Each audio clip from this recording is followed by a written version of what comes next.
Mga ka-showbiz, Beauty Gonzales, masaya sa kanyang muling pagtapak sa bakuran ng ABS-CBN matapos ang 3 taon.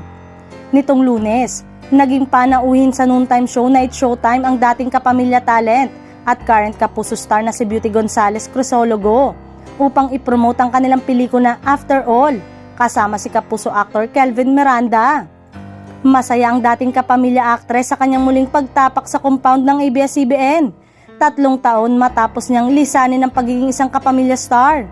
Pakiramdam niya ay walang nagbago sa init ng pagtanggap sa kanya ng mga kapamilya at madlang people. Ang sarap ng pakiramdam na makabalik dito sa ABS-CBN at makita kayo. Walang nagbago. You guys look so beautiful and energetic, aniya. Huling napanood si Beauty sa isang kapamilya teleserye sa sikat na Kapamilya Gold series na Kadenang Ginto bilang si Romina Mondragon. Naging bahagi rin siya ng Bright Light Production noong kasagsagan ng pandemya at pagkawala ng Kapamilya Network sa ere dulot ng pagkakapaso ng prangkisa nito at bumida sa ilang serye ng TV5. Taong 2021, nang magpasya siya na lumipat bilang isang exclusive talent ng GMA Sparkle Artist at doon mas ipinapakita ang kanyang talento bilang isang artista.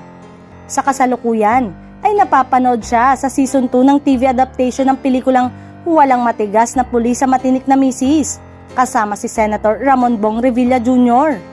Unang nakilala si Gonzales sa kanyang paglahok sa Pinoy Big Brother Teen Edition Plus noong 2008.